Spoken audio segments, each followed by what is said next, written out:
Hey, seventh grade. So right now, this video is a tutorial on decimal operations. I'm going to talk about adding and subtracting decimals, also multiplying and dividing decimals and the steps. Okay, so these are your notes.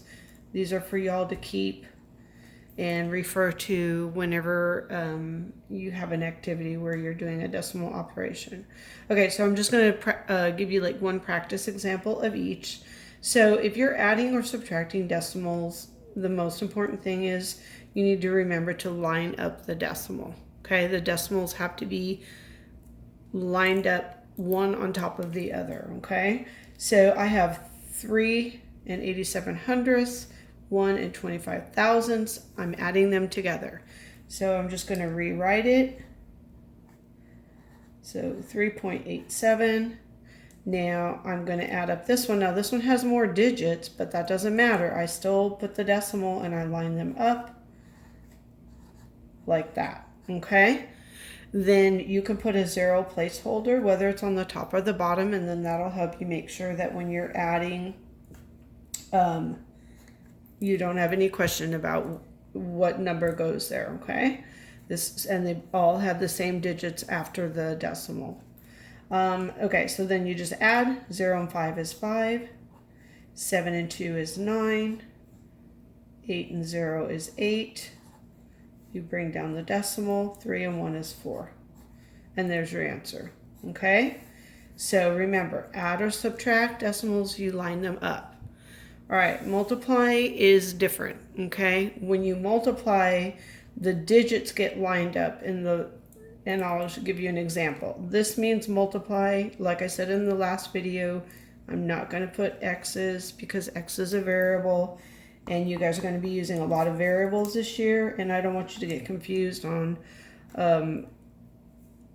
what is a variable, what is a multiplication. Another way to write it, which is what I probably should have done, 4.3, I'll put it in parentheses, times 0.82, and the parentheses tell me I'm multiplying, okay? And I know what two numbers. Now, you don't line up the decimals, we're gonna line up the digits, okay?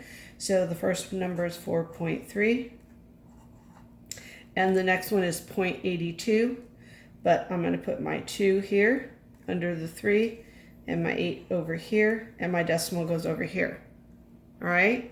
Now, when you multiply it, and there I went and put an X. But anyways, what you're going to do is you're just going to multiply it like you normally do a multiplication problem, a two by 2. And then we're going to do something when we're done, and I'll explain that in a minute. So 2 times 3 is 6. 2 times 4 is 8. All right, I did my first row.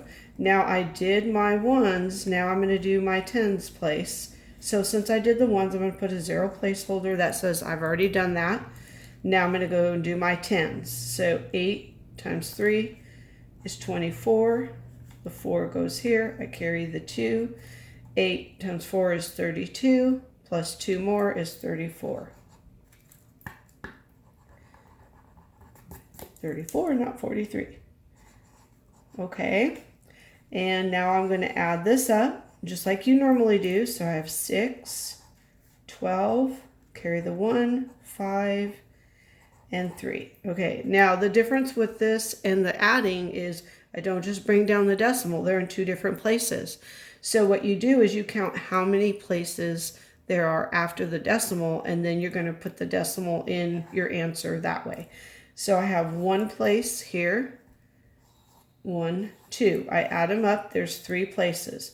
Starting at the right, I go 1, 2, 3. And that's where your decimal place goes because there were 3 places after the decimal. Okay? Biggest thing is don't line them up. Multiply as normal. When you're done, count how many places are after the decimal and then put the decimal there starting at the right over. All right? The next one is probably, I guess, the most difficult one for a couple reasons, because you have to do a little bit of manipulating, and you have to remember when you're dividing decimals, which guy goes inside the house. So the first thing I'm going to do is I wrote make a house. So by that, I'm just talking about this, the division house. The guy on the outside is the one that's going to go, sorry. The guy on the outside is the one that's going to go inside the house. So this first number is going to go in the house because it's saying that 9.5 is being divided by this number. So whoever's getting divided up goes in the house. So 9.5 goes in the house, and this goes outside. All right, now before I can divide like we normally do, I have to make this number on the outside of the house a whole number. In order for it to be whole, the decimal has to be over here. So I have to move my decimal 2 places over here to make it whole. Whatever you do to the outside, you're going to also do to the inside. So now instead of my decimal being right here, I have to move it 2 places. 1, 2. It goes here. I have to put it on top of the house. And then I'm going to add a 0 placeholder.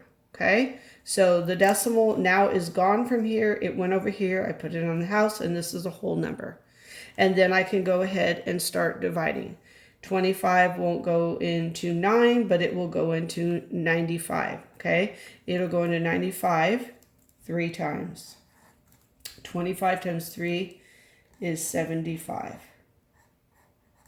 Okay, and then you're just going to go ahead and you're going to do the math the way you would normally do it. Okay, so subtract. 5 minus 5 is 0. 9 minus 7 is 2. Bring down your 0. And how many times will 25 go into 200? Well, think about it. This is like a quarter, and this is like $2. How many quarters are in $2?